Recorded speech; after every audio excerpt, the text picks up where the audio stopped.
Hi mga kaibigan. So, nandito ako sa Chinatown, no.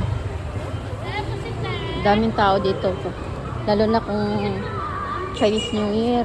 Talagang siksikan mga tao dito. Ano.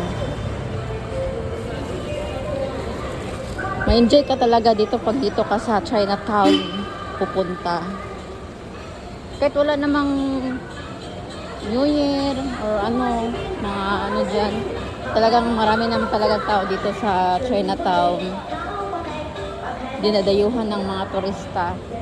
Napakaganda kasi dito sa Chinatown.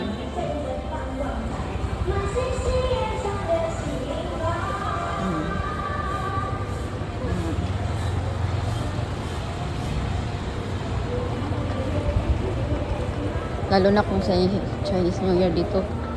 Siksikan ng mga tao dito.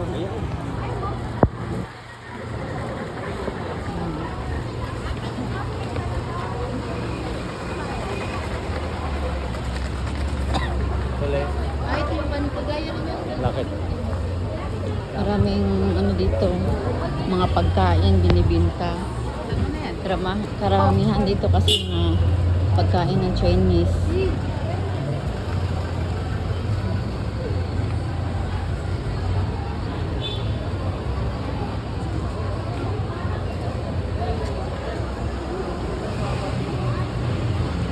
Kain ng mga Chinese ang pinupunta sa mga tao dito. Kasi masarap kasi ang pagkain ng Chinese. Masarap na ng Pinoy, siyempre Pinoy tayo eh. Kasi ang Pinoy kasi gusto din tumikim ng ano, pagkain ng Chinese. Ang Chinese naman gusto din tikman ng pagkain ng Pinoy. Kaya yan.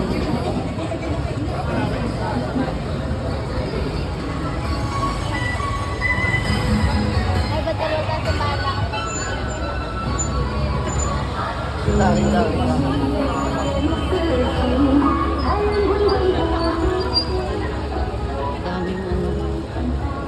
naglalakad. Naglalakad sila kasi sa doon sa talagang sa dulo, mayroon kayang mga binibinta doon na mga pagkain, mga silver na hikaw. Daming bumibili doon. Dami kasing binibinta ngayon Chinese kahit ano. Alam nyo naman, pag Chinese, kung anong mga maibinta, talagang ano talaga, kinikitaan nila ng pera, binibinta. Gumawa talaga sila ng paraan. No, diba? Dapat kaya yung mga Pinoy. Pero hindi ko naman nilalat yung Pinoy na walang diskarte. Meron namang tamad, meron ding masipag. Katulad Chinese, hindi naman lahat ng Chinese masipag eh. Meron din tamad. Ganun yan. Magkano yan, kuya? 20.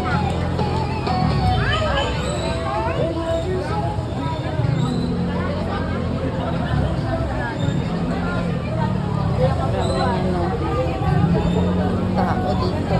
Di ka fully paid.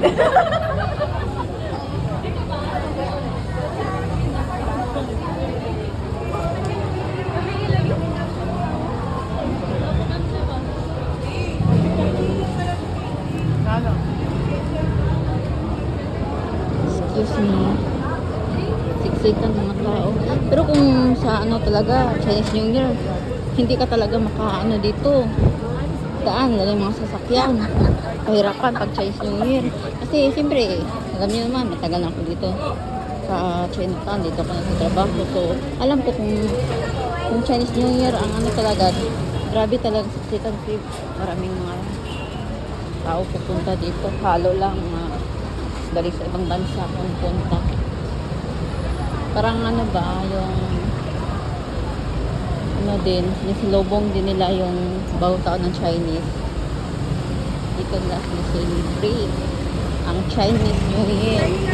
Kahit mga foreigner, mga Korean, pupunta dito, lahat. Pinoy, halo na.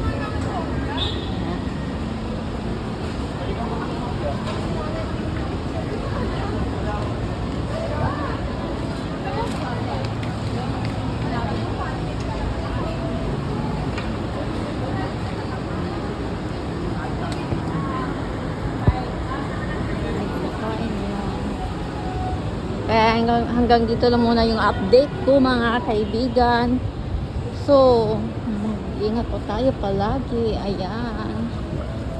Talagang mag-pray lang man tayo araw-araw sa Panginoon. Kasi yan lang talagang makaano sa atin yung Diyos natin na siya lang gumagabay sa atin araw-araw. Bigyan ng mga biyaya. Kaya mag-usap tayo palagi. Araw-araw, minutes. Sampitin natin yung Panginoon.